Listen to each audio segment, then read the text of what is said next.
আপনি আমি যেদিন মারা যাব দিলটা নরম করে শুনে যান বাজার, ওই মসজিদের মাইকে এলান জারি হবে, এই গ্রামের অমুক ব্যক্তি বেঁচে নাই, ইন্না লিল্লাহি ওয়া ইন্না ইলাইহি রাজিউন। আপনার আমার মৃত্যুর সংবাদ শোনার পরে ছেলে কেঁদে বলবে বাবা নাই, মেয়ে কেঁদে বলবে বাবা নাই, প্রিয়তম স্ত্রী কেঁদে বলবে আমার স্বামী নাই, মা বাবা বেঁচে থাকলে বলবে কলিজার ধনটা হারাইলাম। আত্মীয় স্বজনের সবাই আপনাকে আমাকে জীবনের শেষ বিদায় দেওয়ার জন্য বাড়িতে হাজির হয়ে যাবে। এমন বিবি কি কখনো পাওয়া যাবে? রাত 2টায় স্বামী মারা গেছে, কোন বিবি যদি নিঃশ্বাস ছাড়ে, নাকের ভিতরে হাতটা দিয়ে টের পায় যে আমার স্বামীর নিঃশ্বাসটা বন্ধ হয়ে গেছে, আমার স্বামী আর জীবিত নাই, কোন স্ত্রী কি বলবে এই তো 6টা বাজলে ভোর হয়ে যাবে, 4টা ঘন্টা একটু মৃত স্বামীর সাথে ঘুমায় থাকি? দুনিয়ার কোন বিবি কি বলেন বাজার আপনি আমি মারা গেলে 2-4 ঘন্টা কি আপনার আমার পাশে ঘুমাবে? জোরে বলেন ঘুমাবে? যদি টের পায় স্বামী মারা গেছে, দেরি করবে না, চিৎকার মেরে ডেকে বলবে কে কোথায় আছো, আমাকে আমার মুখের বাবা তো মারা গেছে, তাড়াতাড়ি করে চলে আসো। ওই রাত 1টা 2টা 3টার দিকে আপনার বানানো তৈরি করা বাড়ি ঘর সেখান থেকে বের করে দিবে বাজার। আপনাকে আমাকে গোসল দেওয়ার জন্য দামি টাইলস আর বাথরুমটা বানাইছেন, লাখ লাখ টাকা খরচ করে চাইনা টাইলস দিয়া কয়েক লক্ষ টাকা খরচ করেছেন বাজার, জীবনের শেষ গোসলটা ওই দামি বাথরুমের ভিতরে হবে না। এ বাজার একটা ছোট্ট চৌকি বা খাটের উপরে শুয়ায়া মশারির তলে আপনার আমার জীবনের শেষ গোসলটা হবে। ছোট্ট সন্তান না বুঝে কাঁদে আর বলে আম্মু বাবা কেন গোসলখানায় গোসল করে না, আমার বাবার কেন অন্য মানুষ গোসল করে দেয়, আমার বাবা কেন আমাদের সাথে কথা বলে না? ছোট্ট সন্তানগুলো হাউ মাউ করে কান্নাকাটি করবে, ওদের কথার জবাব দেওয়ার ক্ষমতা আপনার আমার থাকবে না। কেউ যাবে বড়ই পাতার গরম পানি দিয়া পানি রেডি করবে, কেউ যাবে বাচ্চাদের বাঁশগুলো কাটার জন্য, কেউ যাবে কোদাল নিয়ে আপনার আমার জীবনের শেষ বাড়িটা খনন করার জন্য, কেউ বাবা যাবে দোকানে কাপড় কেনার জন্য। আপনাকে আমাকে শেষ বিদায় দেওয়ার জন্য সবাই প্রস্তুতি গ্রহণ করবে। আজকে আমি যদি মারা যাই বাজান, মাহফিলে যদি মারা যায়, আমার লাশটা বাড়িতে পৌঁছার আগে আমার কিন্তু জীবনের শেষ বিদায়ের আয়োজন শুরু হয়ে যাবে। ছেলেটা বলবে আব্বা অনেক আগে মারা গেছে, তাড়াতাড়ি করে কবরটা খনন করো। বিবি বলবে বেশিক্ষণ দেরি করা যাবে না, আসা মাত্রই জানাজা করে কবরে শায়িত করা লাগবে। আপনি যদি ঢাকায় মারা যান, লাশটা বগুড়া কাহালুতে আসার আগে আপনার কবর খোঁড়া শেষ হয়ে যায়। এ বাজার গো আমার দিল নরম করে করে করে চলে যান বাজার। আপনি আমি যেদিন মারা যাব, মায়ের কোল থেকে মায়ের গর্ভ থেকে যেমন দুনিয়াতে এসেছিলাম পোশাক ছিল না, জীবনের শেষ গোসলটা যেদিন করা দেবে দেখে কোনো পোশাক থাকবে না। আপনাকে আমাকে লক্ষ্য করায় গোসল করায় দেবে, কাপড়ের মধ্যে চকলেটের মতো মোড়াইয়া আতর সুরমা লাগাইয়া জনমের মতো সাজায়া মসজিদের খাটিয়াতে তৈলা 4 জন বরযাত্রী ধরে একে একে কবরস্থানে নিয়ে যাবে। লাশটা নামানোর জন্য 3 জন মানুষ কবরে নামলে মনে হবে এরা আমার সাথী হবে, কিন্তু না। কবরে লাশটা রাখার পরে মুখটা কেবলমুখী করে দিয়ে একে একে সবাই কবর থেকে উঠে আসবে। বাঁশের বিছানাগুলো যখন কবরের উপরে বেছায়া দেবে, ছোট ছোট ছিদ্রগুলো দিয়ে হালকা একটু আলো কবরে প্রবেশ করবে। এরপরে যখন কবরের উপরে মনকে মন মাটি চাপা দেবে বাজা, কবরটা হয়ে যাবে অন্ধকার। আত্মীয় জন সবাই কবর দিয়ে একে একে চলে আসবে, ওদের পায়ের আওয়াজ আপনি আমি শুনতে পাবো। কবরে থাকা ব্যক্তি চিৎকার মেরে দিকে বলবে আমাকে একা রাইখা যাও না, আমাকে একা রাইখা যাইও না। কবরে থাকা ব্যক্তির চিৎকার দুনিয়ার কেউ শুনতে পাবে না। আমার নবী বলেন যে কবরে চলে গেল তার চাইতে অসহায় কেউ নাই। সমুদ্রের বুকে উথাল পাতাল ঢেউ, সেখানে আপনি যদি একাই থাকেন আপনার অবস্থাটা কেমন হবে? ওই জায়গায় আপনি যেমন অসহায়, কবরের ভিতরে আপনি আমি তার চাইতে বেশি অসহায়। আমার নবীজি ডেকে বলেন, ক্বালা ক্বালা রাসূলুল্লাহি সাল্লাল্লাহু আলাইহি ওয়াসাল্লাম, ইন্নামাল কুবরু রাউযাতুম মিন রিয়াদিল জান্নাহ আও হুফরাতুম মিন হুফারিন নার। রাওয়াহু তিরমিজি।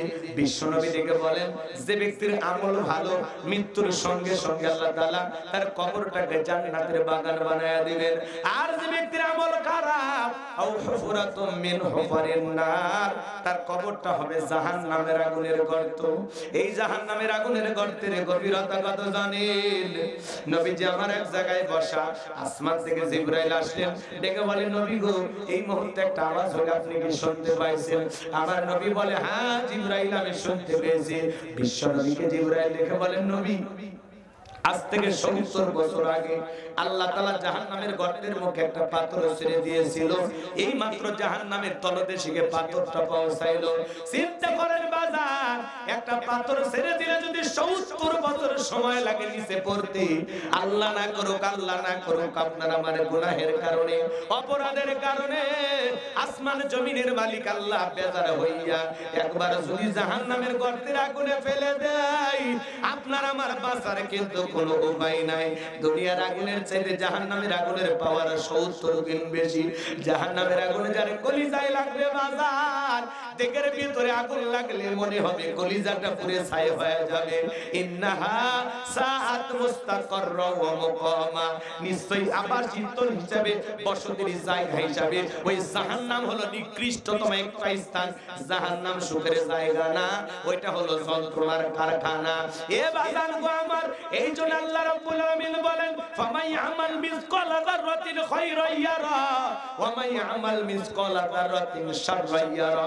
বান্দারে, তুমি যদি যাররা পরিমাণে অনুপরিমাণে নেক আমল করো, ওইটাও তোমার আমল নামে লিপিবদ্ধ করা হবে। তুমি যদি যাররা পরিমাণে অনুপরিমাণে বদ আমল করো, ওইটাও তোমার আমল নামে লিপিবদ্ধ করা হবে। আর যারা গুনাহে একবার অন্ধকার কবরে যাবে, ওই কবরের ডানের মাটি বামে চলে যাবে, বামের মাটি ডানে চলে যাবে, এমন জোরে চাপ দেবে বাজার, এক পাজরের হাড় অন্য পাজরে ঢুকে যাবে। কবরে থাকা অন্ধ ফেরেশতা চোখে দেখে না, কানে শোনে না, হাতুড়ি দিয়ে আঘাত করবে, দেহটা চূর্ণ বিচূর্ণ হয়ে যাবে। কবরে থাকা বিষাক্ত সাপ একবার যদি সবল মারে, দেহটা 70 হাত মাটির নিচে চলে যাবে, দেহটা বিষে নীলবর্ণ হয়ে যাবে। ওই কবর কিন্তু কঠিন জায়গা, কবর কিন্তু জায়গা ভালো না বাজান, কবর কিন্তু জায়গা ভালো না। বড় ভয় লাগে, কবরে একা একা আমরা কেমনে থাকবো? ওই কবরে আমার কি হবে? হে যুবক, তুমি 31 নাইট পালন করো, হ্যাপি নিউ ইয়ার পালন করো, 14 ফেব্রুয়ারি পালন করো, রং তামাশায় মেতে আসো, বক্স ভাড়া নিয়ে টিক টিক করে মাটি কাঁপাইতেছো, গান বাজনার আওয়াজে আজকে তুমি মাটি কাঁপাইতেছো। হে যুবক, একদিন এই মাটির নিচে তুমি যাইবা। হে যুবক, দুনিয়াতে যেমন গান বাজায় মাটি কাঁপাইছো, একদিন কিন্তু ওই কবর তোরে কোলে নিয়ে কাঁপাবে।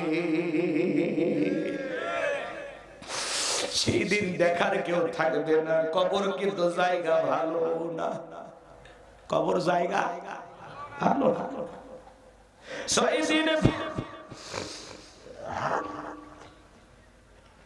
6 দিন পরে নখ খসে যাবে, 9 দিন পরে চুল। কবর গায়ের সামান নিতে কইরো না কেউ ভুল। কবর জায়গা ভালো নয়, কবর জায়গা ভালো নয়। আমল দিয়ে কবর গৃহ সাজিয়ে নিতে হয়। কবর জায়গা ভালো নয়, কবর জায়গা ভালো নয়। আমল দিয়ে কবর গৃহ সাজিয়ে নিতে হয়। 17 দিনে পেটে শেষ পোকার খাদ্য হবে, 60 দিন পরে গোশ থাকবে না, কঙ্কাল পরে রবে। চিন্তা করেন, এই দেহ কত রং বেরঙের সাবান শ্যাম্পু, কত কিছু ব্যবহার করলাম, কিন্তু এই মাটির নিচে যখন কবরটা, কবরের ভিতরে যখন আপনার আমার দেহটা রেখে আসবেন, কি হবে? দেহের গোস্তগুলো শেষ, পেটটা ফেটে যাবে, পোকাগুলো কিলবিল করে নাক মুখ কান দিয়ে বের হয়ে যাবে, কি দুর্গন্ধ, মাথার চুলগুলো পড়ে যাবে, দেহের সব গোস্ত একদিন শেষ হয়ে যাবে, শুধু হাড়গুলো থাকবে, এক সময় হাড় থাকবে না। কি হবে আপনার আমার? বাজা, একটু কি ভয় লাগে না? একটু কি ভয় লাগে না? আমার দেহটা এরকম যদি পচে বলে শেষ হয়ে যায়, কি হবে?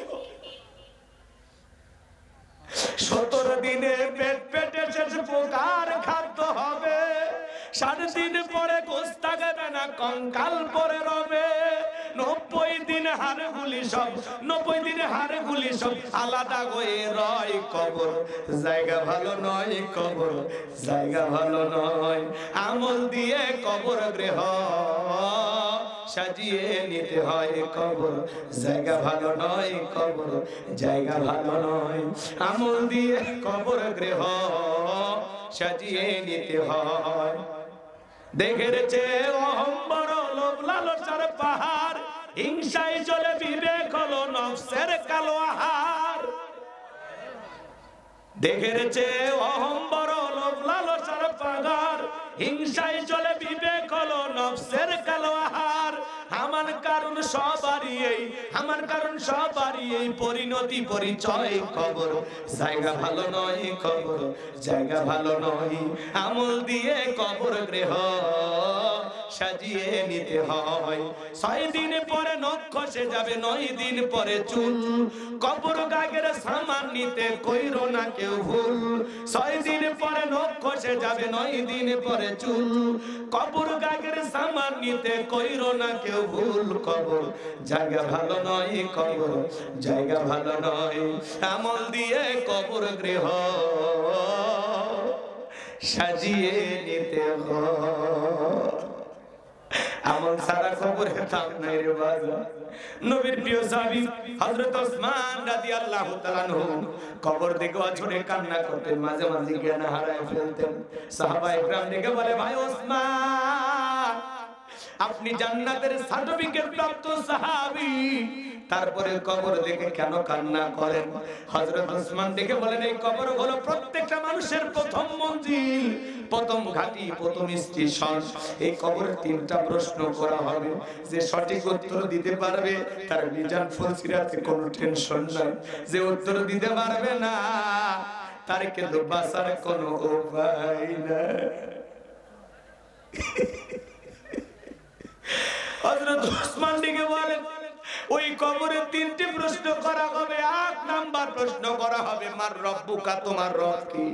এই দুনিয়ার জমিনে রবের গোলামি করেছে যারা, নেক আমল করেছে যারা, আল্লাহর মুমিন মুত্তাকি বান্দা যারা, আল্লাহর গোলামি করে নেক আমল করে কবরে যাবে যারা, সঠিক উত্তর দিতে পারবে তারা, তাদেরকে যখন প্রশ্ন করা হবে মার রব্বুকা, আল্লাহর এই নেককার মুমিন মুত্তাকি বান্দা খাঁটি মুসলমান আল্লাহর প্রিয় গোলাম জবাব দিয়ে বলবে, রব্বি আল্লাহ, রব্বি আল্লাহ, আমার রব আমার আল্লাহ। আল্লাহু আকবার। কিন্তু যারা শোনে, যে চাকরি করে সেকে তো বসের নামও জানে, কথা কয় না? যে চাকরি করে তার ভাগ্যে বেতন বোনাস জোটে, কথা বলে ঠিক কি না? এই দুনিয়াতে যারা আল্লাহর গোলামি করবে, যাদের রবের সাথে সম্পর্ক ছিল, এই পৃথিবীর জমিনে যারা রবের বিধান মোতাবেক চলেছিল, তারা কবরে যায় রবকে ভুলবে না।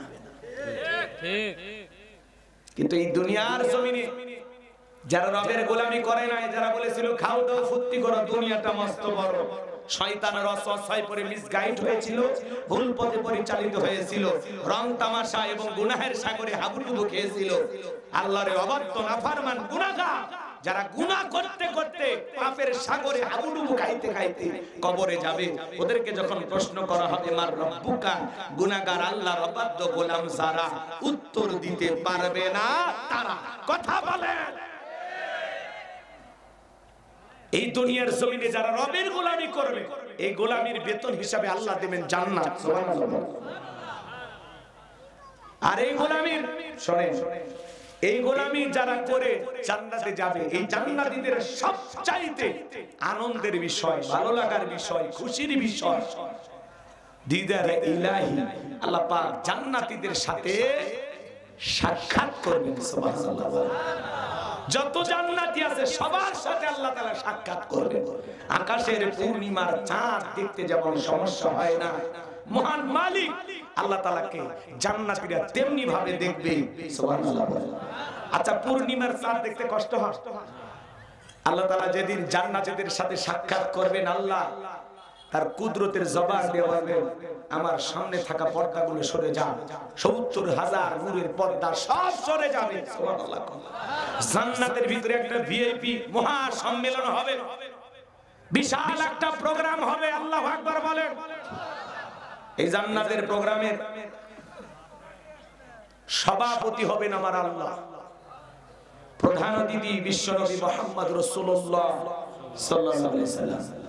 আর বিশেষ অতিথি হলো সব পয়গম্বর আর আগত যত জান্নাতীরা। জান্নাতে আল্লাহ তাআলা যাদেরকে নেবেন, এই জান্নাতি সমস্ত মানুষেরা হবে সেই প্রোগ্রামের শ্রোতা। সুবহানাল্লাহ। কষ্ট হয় আমার কথা? আমলের কথাগুলো শুনে যান বাজার, সামনের দিকে যায়, আমি আপনাদেরকে কষ্ট দেব না।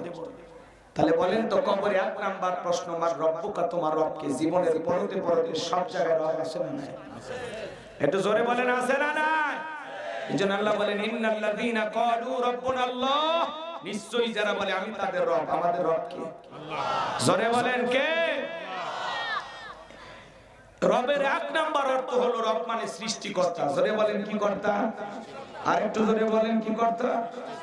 মন খারাপ করতেছেন মনে হয় আপনারা, গভীর মনোযোগ দিয়ে কথাগুলো বোঝার এবং শোনার চেষ্টা করবেন। বাজান গো আমার, আল্লাহ রাব্বুল আলামিন বলেন, ইয়া আইয়ুহান নাসু উবুদু রাব্বাকুমুল্লাযী খালাকাকুম ওয়াল্লাযীনা মিন ক্বাবলিকুম লাআল্লাকুম তাত্তাকুন।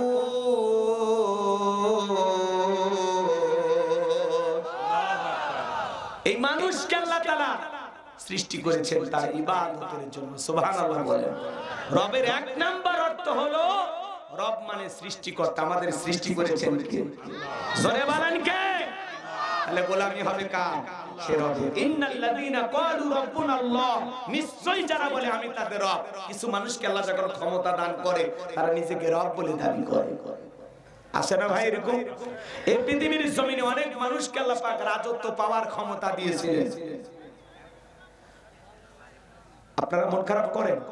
একজন বাদশাকে আল্লাহ পাক পুরো পৃথিবীর রাজত্ব পাওয়ার দিয়েছিলেন। এই জালিম বাদশার নাম হলো বাদশা বখতে নাসর। জোরে বলেন, কি না? পুরো পৃথিবীর ক্ষমতা আল্লাহ তাআলা তাকে দিয়েছিলেন। ওই জামান আল্লাহ তাআলা তার একজন পয়গম্বর পাঠিয়েছিলেন। দেখেন, জিরো থেকে হিরো বানায় কে? আল্লাহ। ক্ষমতা দেওয়ার মালিক কে? রাগ করেন নাকি আপনারা? জিরো থেকে আল্লাহ হিরো বানায়, সাওয়ালা থেকে প্রধানমন্ত্রী বানায়। নিঃস্ব দুনিয়ার কেউ নাই, মা বাবা 14 গোষ্ঠী মরে গেছে, সেখান থেকে আল্লাহ প্রধানমন্ত্রী বানায়। আর ক্ষমতার দাম্ভিকতায় বলে কি যে হইলাম। কথা কয়? বিরক্ত হচ্ছেন নাকি আপনারা? গতকালকে বাংলাদেশের একজন সাংবাদিক ইলিয়াস, আমার ভাইয়েরা,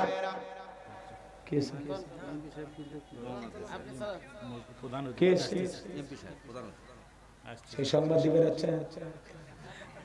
এমপি তো আসবি, সমস্যা কি? এখন আসারই দিন, বসেন বসেন।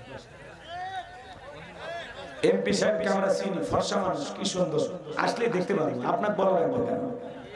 কথা কয় না? সময় মতো আসবো না।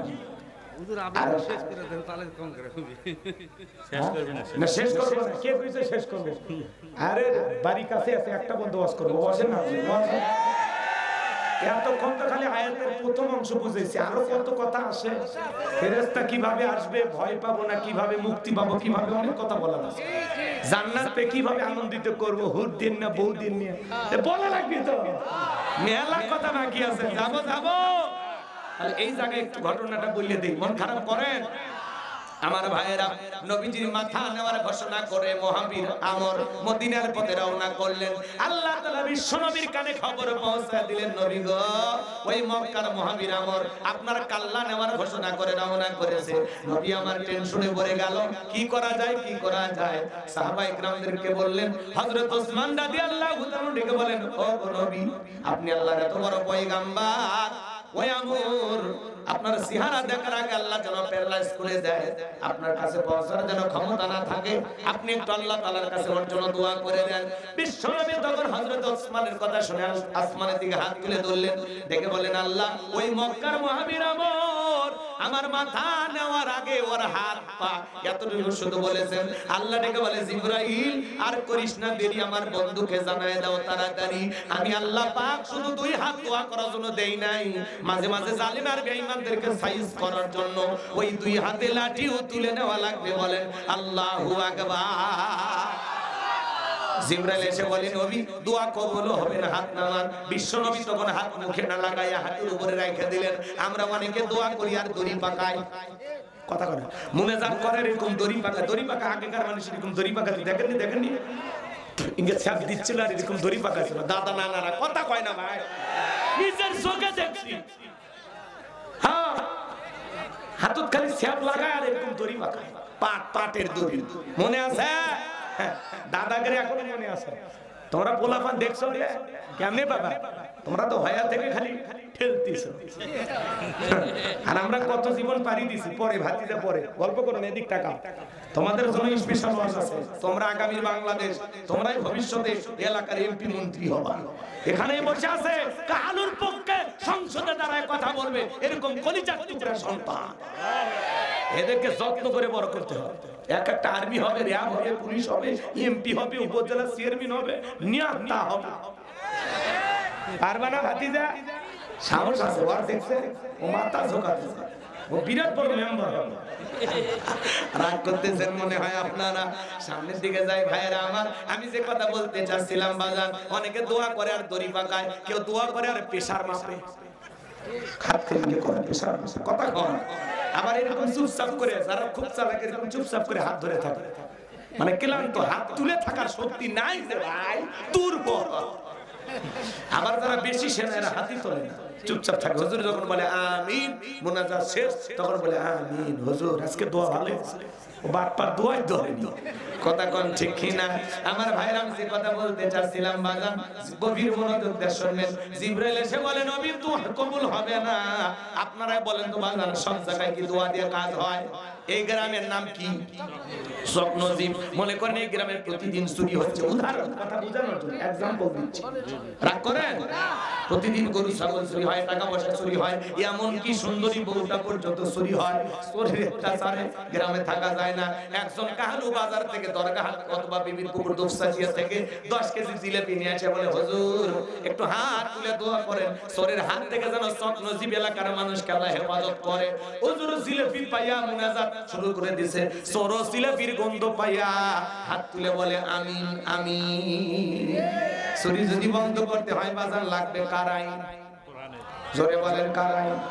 হুজুর যদি ওই জায়গায় দোয়া না করে বলতে, চক্রজীবের তরুণ যুবকেরা এই গ্রামে ঢোকার 4টা রাস্তা আছে, 4 রাস্তার মোড়ে মোড়ে মাগরিব থেকে ফজর পর্যন্ত বাংলার লাঠি নিয়ে দাঁড়ায় থাকবা। চোরকে দেখা মাত্র এমন পিটানি পিটাইবা যাতে 6 মাসে মাজা সোজা না করতে পারে। চোরকে হাত তুলে আমিন কইতো না, তওবা করে ভালো হইতো। এজন্য চুরি বন্ধ করতে হলে জিলাপি পয়রা, দোয়া পয়রা, মিলাদ পয়রা চুরি বন্ধ হবে না। চুরি বন্ধ হবে সেই দিন আল্লাহর আইন দিয়া চোরের বিচার করা হবে যেই দিন।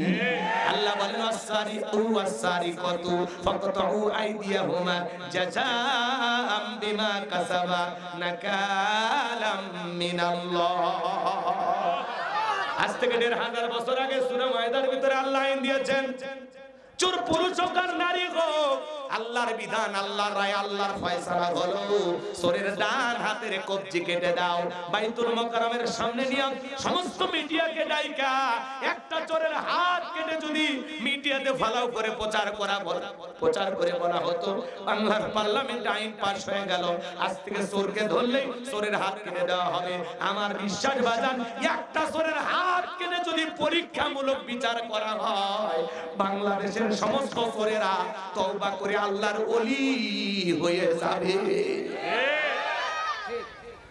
এই জন্য কে শোনে কার কথা আজও গেল না মনের ব্যথা, কোন উচিত কথা যদি কই পিঠের উপর দিয়ে যাবি মন, এই আনন্দে কিছু লোক কিনে খাবে বগুড়ার স্পেশাল কথা বলেন। যত দোষ নন্দ ঘোষ, সত্যটা বললে দোষ, করলে অন্যায়ের প্রতিবাদ, নামটা হবে তোমার মৌলবাদ, নামটা হবে তোমার জঙ্গিবাদ। চোরের আইন চালু করবে না, কারণ সরিষায় ভূত। হাত কাটার আগে নেতা ভাবে ওরে আমারটাই পান কাটা যাবে, এই হাত দিয়ে আমরা যে পরিমাণে দুর্নীতি করছি, বিদেশে গাড়ি বাড়ি বানাইছি, কথা কয়। আরে ভাই, এখনকার রাজনীতি তো আর রাজনীতি না, এখনকার রাজনীতি মানে শোষণ নীতি, খালি জনগণেরটা খাও, মেরে ফেলো জনগণ, ওরা না খায় মরে যায়। এটা আমার নেতার আমার একটা কিছু হয়। সেদিন এক নেতার সাথে গল্প করতেছি, হুজুর দল তো আপনি বোঝেন না, দল করলে লাভ আছে, দলে যোগ দেন। কিসের লাভ? লাভ আছে হুজুর, লাভ আছে, কথা কথা। এই জন্য আমরা বলতে চাই, এই যে লোভ যাদের ভিতরে কাজ করবে, যে রাজনীতি মানে কোটিপতি হয়ে যাব, রাজনীতি মানে আমার চিত্র থাকবে না, আমি ছোটখাটো নেতা হতে পারি কিন্তু আমার কোটি টাকা হবে, গাড়ি হবে, বাড়ি হবে। ওই জন্য যে শিল্পী আইনুদ্দিন আল আজাদ একটা গান গাইছিল, আপনারা শুনছেন? বলেন, কল্যাণ করে গাইছিলেন নাকি? উনি একটা আফসোস করে আঞ্চলিক ভাষা একটা গান গাইছিলেন, বলবো? বিরক্ত হবেন না তো? গরম ভাতে বিলাই বেজার, উচিত কথায় মা হই বেজার, কইতে গেলে কি তিরাজার মনে লাগে ভয়, আমরা গরিব হামা গরক দেখার মানুষ কেউ নাই। কথা ঠিক চলবে, বলবো। আরে ভাই, ক্ষমতাতে যেতে পারলে জীবনে একবার, গাড়ি বাড়ি হতে রে ভাই দেরি হয় না তার। তাই তো মন চাই সব বেশিয়া ভোটেতে দাঁড়াই, আমরা গরিব হামা গরক দেখার মানুষ কেউ নাই। আরে ভোটের আগে সান্দু চাচা কইলো হামাগে রে, এমপি যদি হতে পারি দেব গোলা ভরে, এমপি হয়ে এখন দেখি চাচার নাগাল কিডা ভাই, আমরা গরিব হামা গরক দেখার মানুষ কেউ না। আরে একদিন দেখি সান্দু চাচার সোনার ছেলেরা চান্দার জন্য বাপের মাথায় বসাই দিছে সোরা। চাঁদাবাজি জেন্ডারবাজি আছে না নাই? মসজিদেও চাঁদাবাজি চলে।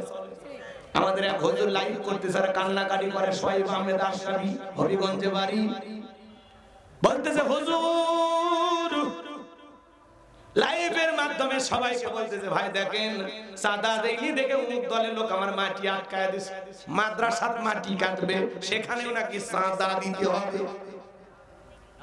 কথা বলেন ভাই, কথা বলেন। তাহলে সমাজ যাচ্ছে কোন দিকে? এজন্য আমরা বলতে চাই ভাই, অনেক দুর্নীতি হয়েছে, আর না, সামনে দেশটাকে একটু ভালোবেসে আপনারা কাজ করবেন, দুর্নীতি মুক্ত বাংলাদেশ করবেন। আসুন না সবাই একটু সৎ মানুষ হওয়ার চেষ্টা করি, ভালোভাবে নিজের দেশের যত্ন করি। কথা বলেন ঠিক কি না? খাওয়ার রাজনীতি, পেটের রাজনীতি গুলো বাদ দেন। রাজনীতি মনে করেন সেবা, মানুষের সেবা করার জন্য রাজনীতি করবেন। আপনি রাজনীতি করার আগে, একটা ছোটখাটো নেতা হওয়ার আগে আপনার সাইকেল কেনার টাকা নেই, আর আপনি গাড়ি বাড়ি এত টাকার মালিক কেমনে হন? জিব্রাইল দিয়ে যায়। সব দুর্নীতি করে। কথা বলে ঠিক কিনা? মনে রাখবেন, দুর্নীতি করে দুনিয়াতে টাকার পাহাড় করতে পারেন, দুর্নীতি করে দুনিয়াতে ক্ষমতায় টিকে থাকতে পারেন, মরার পরে প্রত্যেকটা টাকার দুর্নীতির হিসাব আল্লাহর আদালতে দিতে হবে। চোর ডাকাতের কাতারে ওই দুর্নীতিবাজ নেতাদের বিচার হবে। পেট নীতির রাজনীতি আর চলবে না। কথা বলেন, রাজনীতি করবেন মানুষের সেবা করার জন্য, অসহায় মানুষের পাশে দাঁড়ানোর জন্য। কি কথা ক্লিয়ার না ভেজাল আছে? সামনে যায় মাদ্রাসার মাটি ফালাইবে, সেখানে যদি চাঁদা চায় অক্ত ল্যাংটা করে বাঁধতে রেখে পিটানো ছিল। আর সাহস কি করে হবে? এই মাদ্রাসা একটা কি জায়গা, হ্যাঁ সে জায়গায় কিসের চাঁদা? কি আর পিছনের লোক আছে, পিছনের লোক এমনি দৌড় মারবে না। আল্লাহ যারা হেদায়েত দান করেন, ইতিহাস থেকে শিক্ষা গ্রহণ করবেন, 16 বছর যদি দাঁড়ায় দিতে পারে, ভবিষ্যতে এই বাংলাদেশেও যারা জুলুম করে বাজান, জুলুম কখনো চিরস্থায়ী হবে না। সেটা যেই দলেরই লোক হতে পারে, আমি কারো নাম নেব না, কাউকে গালি দেব না। আমরা শুধু এতটুকু বলবো, যেই দলেরই হন ভাই একটু সৎ মানুষ হন। আমাদের সৎ নেতার বড় অভাব। কথা বলে ঠিক, আমরা একটু ভালো মানুষ চাই গো, ভালো মানুষ যারা সুখে দুঃখে পাশে থাকে। কথা বল, সামনে গেলে বুঝবেন, একটা ঘটনা বলবো, এই জায়গায় গেলে মজা পাবেন। বলবো সামনের দিকে যাই ভাইরা আমার। নবী আমার দেখে বলেন, আমার সাহাবীরা আল্লাহ দোয়া কবুল করে নাই, তোমরাই বলো এখন কি করা যায়। জিবরাইল বলেন, নবী সাহাবায়ে কিরামদের মধ্যে ঘোষণা করেন, এমন কেউ কি আছে যে আমরের সাথে মোকাবেলা করবা? নবী তখন ডেকে বলেন, আমার সাহাবীরা শোনো, তোমাদের মধ্যে এমন কেউ কি আছো যে মক্কার মহাবীর আমরের সাথে মোকাবেলা করবা? নবীর কোন সাহাবী দাঁড়ায় না, হযরত আলী দাঁড়িয়ে গেলেন। বলুন আল্লাহু আকবার। আমার নবীকে বলে, আলী রে, তুমি কি জানো এই মক্কার মহাবীর আমর এক বেলা খাবার খাই 21 কেজি 3.5 মণ ওজনের তরবারি নিয়ে যুদ্ধ করে, এত বড় বীরের সামনে তুমি কেমনে যাইবা? তুমি বৈশা পড়ো। হযরত আলী বসে বললেন। নবীজি দ্বিতীয়বার বললেন, আবার হযরত আলী দাঁড়িয়ে গেছেন। নবীজি দ্বিতীয়বার বললেন, আবার হযরত আলী দাঁড়িয়ে গেছেন। বলুন আল্লাহু আকবার। আমার নবীকে বলে, আলী রে, এ আলী আয় আয় আমার বুকের ভিতরে আয়। এই কথা বলে বিশ্বনবী হযরত আলীকে বুকের সঙ্গে জড়ায় নিলেন। আর ডেকে বলে, আলী এত বড় পীরের সামনে যাইতে চাস, তোর কি জানে মায়া দয়া নাই?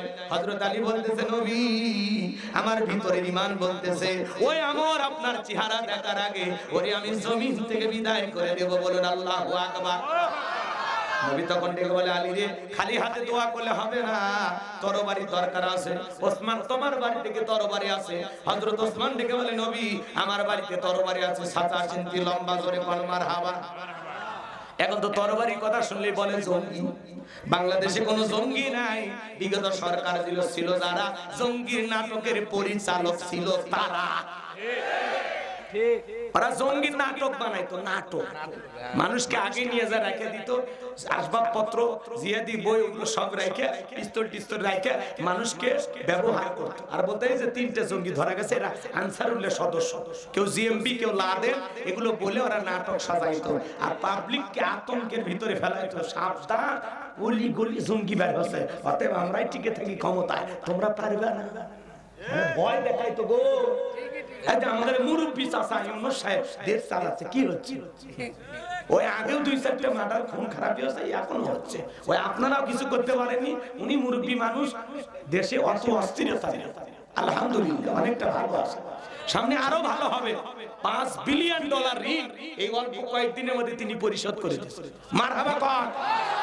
আপনারা তো $93 বিলিয়ন ঋণের বোঝা চাপায় দিয়ে চলে গেছে, আমাদেরকে ঋণই বানায়,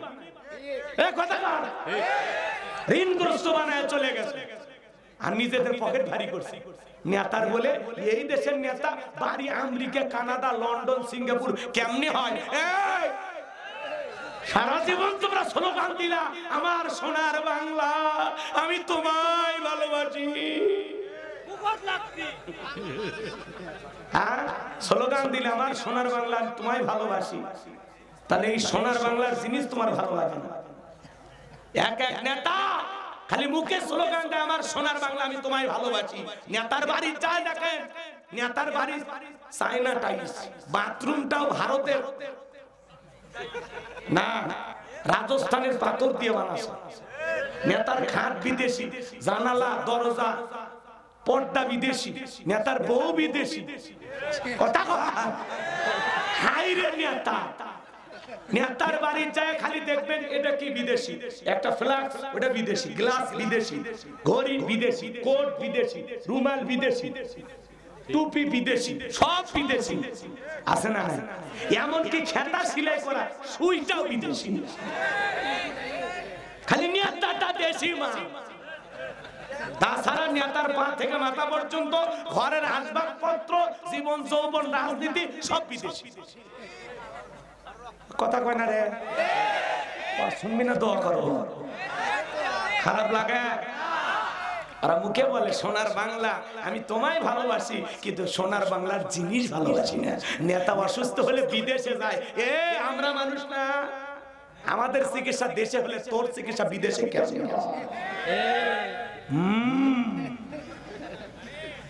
রাগ করেন না, রাজনীতি করলে দেশের মানুষের জন্য করতে হবে। কথা বলেন, যারাই দেশের টাকা বিদেশে পাচার করবে তাদের হাত, কালো হাত ভেঙে দিতে হবে। ওই দুর্নীতি করার হাত ভেঙে গুড়মার করে দিতে হবে। আগামীতে সিদ্ধান্ত নিতে হবে, আর যাই হোক কোন দুর্নীতি বরদাস্ত করা হবে না। কোন ঘুষ কাউকে দেবে না। চাঁদা চাইলে পিটাবে, ঘুষ চাইলে পিটাবে, মারামারি করে খারাপ মানুষদের বিদায় করে দিয়ে বাংলাদেশ ভালো করবে। আইন নিজের হাতে তোলার দরকার নেই, খালি ব্যাংকে রেখে পুলিশও খবর দেবে না। আবার ঝামেলা আছে, বুঝেন না? নিজের হাতে আইন তুলে নেবে। এমনি তুই এটা স্বার্থপর মানে কিছু। রাগ করতেছেন নাকি আপনারা ভাই? সাহস কম না? আপনি পরিশ্রম করেন আরো সাদা খায়, সাহস কি?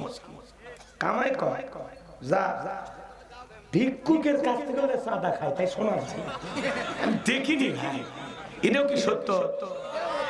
যারা ভিক্ষা করে এদের কাছ থেকে যারা সাদা খায় ও হলো পৃথিবীর 1 নাম্বার ভিক্ষুক। ওই ভিক্ষুকেরও বড় ভিক্ষুক। রাগ করতেছেন? আচ্ছা, আমার কথা কি খারাপ লাগে? তাকবীর দেন না? লিল্লাহি তাকবীর। আমার ভাইরা, হযরত ওসমান তরবারি এনে দিলেন।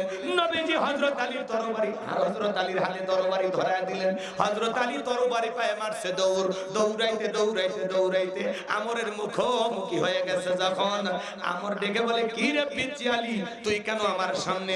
হযরত আলী বলে, পিচ্চি না কি পরে বুঝাইতেছি। কথায় আছে ছোট মরিচের ঝাল বেশি, কথা কোন ঠিক কিনা? হযরত আলী দোয়া পড়তেছেন আর দাগ টানতেছেন। এই দোয়াটা পরে যদি বাড়ির চতুর্দিকে ফু দিতে পারেন, বড় বড় দুর্ঘটনা থেকে আল্লাহ আপনার পরিবারকে হেফাজত করবেন। হযরত আলী কি দোয়া করেছেন শুনবেন? শুনেন। হযরত আলী রাদিয়াল্লাহু তাআলা দাগ টানতেছেন, দাগ দাগ, তরবারিটা উঁচু করে দাগটা টানা শেষ হয়ে গেল যখন, তরবারিটা উঁচু করে বলে, এই কাফেরের বেটা, তোর যদি সাহস থাকে দাগটা পার হয়ে দেখা, আয় আয়, খেলা হবে, আয়। একটু জোরে কর না।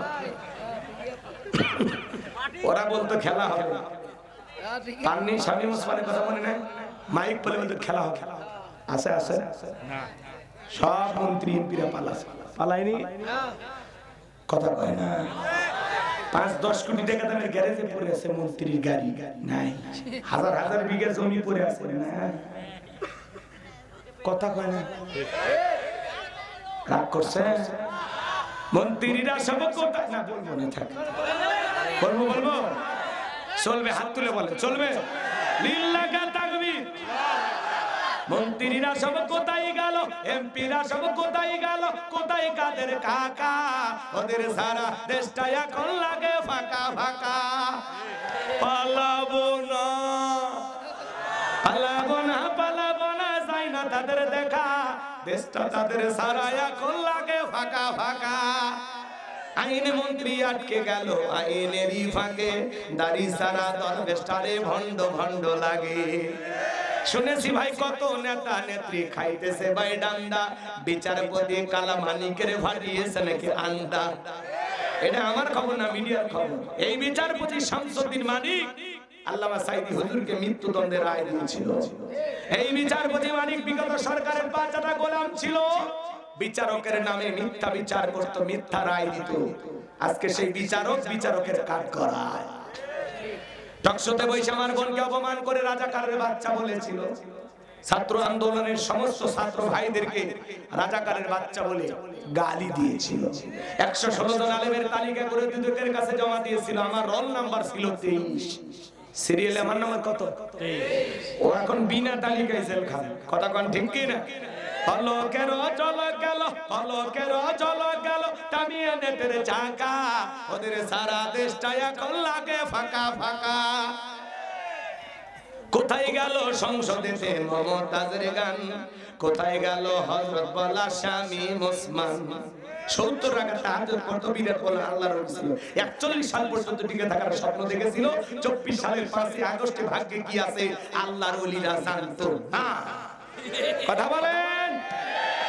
এই শামীম ওসমান মাইক বলে বলে খেলা হবে, খেলা হবে, খেলা হবে। আরে মোশানকো যখন এই ডায়লগ দিছিল তখন কিন্তু মোটা ছিল, এখন জীবন হয়ে গেছে। রাগ করছে, মন খারাপ করেছেন আপনারা। অনেক কথা বলা যায় বাজার, আমি সামনের দিকে যাব না, কষ্ট মনের মধ্যে নেবেন না। আমরা দুর্নীতিমুক্ত নেতা চাই, দুর্নীতিমুক্ত বাংলাদেশ গড়তে চাই। কথা বলেন। চলেন, সামনে অনেক বড় ভালো স্বপ্ন দেখা লাগবে। কি যে বলতে চাচ্ছিলাম একটু গেলে বুঝতে পারবেন। আমার ভাইয়েরা গভীর মনোযোগ দিয়ে শুনবেন। হযরত আলী বলতেছে, এই মক্কার কাফেরের বেটা আমো, তোর যদি সাহস থাকে তাকটা পার হয়া নবীজির কাল্লা নিতে যা। এ আয় আয়। বাড়িতে চোর ঢুকছে, বাড়িওয়ালা ল্যাংড়া দুটো পায় না, কিছু না পারুক, বাড়িওয়ালা যদি খালি একটা আওয়াজ দেয়, কে রে, চোর থাকবে না, ভাগে ধরবে। একটা আওয়াজে অনেক কিছু। মুসলমানের হাতিয়ার হলো লিল্লাহি তাকবীর, আল্লাহু আকবার। আল্লাহু আকবারের স্লোগান মুসলমান যদি ঠিকঠাক ভাবে দিতে পারে, আর এই স্লোগান যদি বাতিলের কান পর্যন্ত পৌঁছে, ওই জালেমেরা, ওই বাতিলেরা লুঙ্গি পরার টাইম পাবে। লিল্লাহি তাকবীর। আওয়াজ, আওয়াজ, একটা আওয়াজে অনেক কিছু। শক্তি না থাকে একটু মশাল মশাল দেখবেন, এমনি সব ঠিক হয়ে যাবে। কথা কর। এবার হযরত আলী আর আমর বাজা বাজা ভাব, পুরো ঘটনাটাই শুনবেন আপনারা। কারা কারা একটু হাত তোলেন তো, বাজা শুনবেন তো ইনশাআল্লাহ। হযরত আলীর সাথে আমরের কি ঘটনা বলবো বলবো। আমার ভাইরা, ওই যে বলতেছিলাম জালেম বাদশা বখতে নাসরের কথা মনে আছে না নাই? যাকে আল্লাহ রাব্বুল আলামিন পুরো পৃথিবীর রাজত্ব পাওয়ার ক্ষমতা দিয়েছিলেন। ওই জামানে আল্লাহ তার একজন পয়গম্বর পাঠিয়েছিলেন, সেই নবীর নাম ছিল দানিয়েল আলাইহিস সালাম। আল্লাহ নবী দানিয়েল আলাইহিস সালাম তখন তার বনি ইসরাইল উম্মতদেরকে ডেকে বলেন, ইয়া বানি ইসরাঈলাল্লাতী আন'আমতু আলাইকুম ওয়া আন্নী ফাদ্দালতুকুম আলাল আলামিন।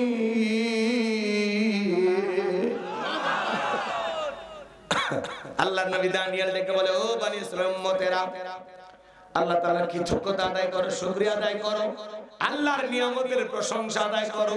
তোমাদের বাপ দাদা কৃতদাস ছিল, মানুষের বাড়িতে রাখালের কাজ করত, গোলামের কাজ করত। সেই জিন্দেগি থেকে আল্লাহ তাআলা তোমাদেরকে মুক্ত করেছেন, স্বাধীন করেছেন। বিদায়ের দাম্ভিকতা করো না, অহংকার করো না, গাছের পূজা করো না, মাছের পূজা করো না, চন্দ্রের পূজা করো না, এক আল্লাহর ইবাদত করো। আল্লাহ নবী দানিয়েল আলাইহিস সালাম দিনে দাওয়াত দেয়, রাতে দাওয়াত দেয়, সকালে দাওয়াত দেয়, সন্ধ্যায় দাওয়াত দেয়, কোনো মতেই তারা দাওয়াত গ্রহণ করলো না। আল্লাহ নবী দানিয়েল আলাইহিস সালামের দাওয়াত তারা ঘৃণা ভরে প্রত্যাখ্যান করলো। আর ডেকে বলে, পয়গম্বর, ওই পুরান দিলের গল্প শোনায় লাভ নাই, বাপ দাদা কি করেছিল আমরা জানতে চাই না, আমরা ভালো আছি। আল্লাহ নবী দানিয়েল আলাইহিস সালাম এতই সুন্দর করে বুঝাইলেন, নবীর কথা তারা কোনো মতেই শুনলো না। আল্লাহ নবী দানিয়েল আলাইহিস সালাম দাওয়াত দিতে দিতে দিতে দিতে দিতে এক পর্যায়ে গিয়ে বললেন, লম্বা ইতিহাস তো সংক্ষিপ্ত করে বলতেছি বাজান। আল্লাহ নবী দানিয়েল আলাইহিস সালাম তাদেরকে ডেকে বলে, শোনো, কোন কওমের মানুষ, কোন জাতির মানুষ যদি দাম্ভিকতা করে, অহংকার করে, আল্লাহ পাক তখন তাদের ভাগ্যে দুই ধরনের আযাব আর গজব পাঠায়। এক নাম্বার হলো আসমান জমিনের গজব দিয়ে, আযাব দিয়ে আল্লাহ তাদেরকে ধ্বংস করে দেয়। আর না হয় তাদের ভাগ্যে জালেম শাসক পাঠায়া দেয়। দেশের জনগণ হবে যেমন, নেতাও হবে তেমন। বুঝেন না?